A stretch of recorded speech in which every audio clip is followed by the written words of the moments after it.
আজকে খুব সকাল সকাল ঘুম থেকে উঠেছি, কারণ হলো শান্তনু আজকে কলকাতা যাবে। ও সপ্তাহে বা 15 দিনে একদিনে যায় কলকাতা।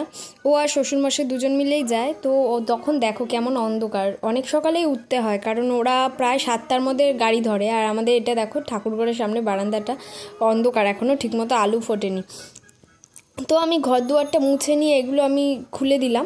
আর এবার ছাদে এসেছি, জামা কাপড়গুলো কেচে নিচ্ছি ও বেরোবার আগে, না হলে না আমার আর পরে হবে না। কারণ মেয়ে উঠে গেলে, ও যেহেতু এখনও পুরোপুরি হাঁটতে শেখেনি, ওকে নিয়ে খুব অসুবিধা হয়। আর শাশুড়ি মারও কাজ থাকে, পারে না, ওর পিছনে পুরো একজন থাকতে হয়। তো এরপর মেলে দিলাম। এখন তো অনেক সকাল আর প্রায় কুয়াশা কুয়াশা মতন। তারপর শান্তনু রেডি হয়ে গেল, ও বেরিয়ে গেল।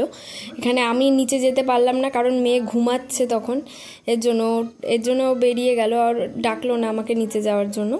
তা এরপর ও খেয়ে নিল, খেয়ে মাই খাবারটা দিল, তারপরে চলে গেল ও। আর একটা পাখি বসে আছে ওইখানে। তারপরে ও বেরিয়ে যাচ্ছে, গাড়িটা বার করছে, ও আর শ্বশুরমশাই যাবে।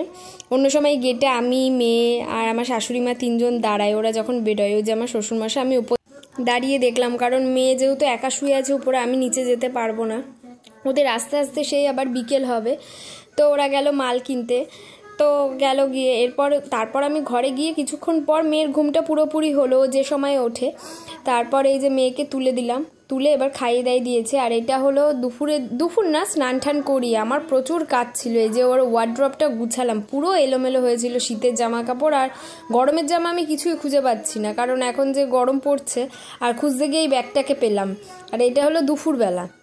সে তো ঘুম নেই, যেহেতু স্নানের আগে স্নান করে ঘুমিয়ে পড়েছে। সে এখন উঠে জানলায় ধরে দাঁড়িয়ে থাকবে, কিছুতেই ঘুমাবে না। তারপর রেডি ঠেডি করে দিলাম বিকেলবেলা বাইরে বেরোনোর জন্য, সাজুগুজু করে খালি দুষ্টামি।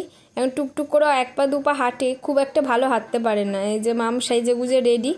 এরপর বিকেলবেলা, এটা সন্ধেবেলা, আবার ফুলঝুরি এসেছে আজকে। ওর মা গেছে জোগাতে, তাই আমাদের বাড়ি দিয়ে গেছে। আর এটা বাবার সাথে অসম্ভব খেলা চলছে।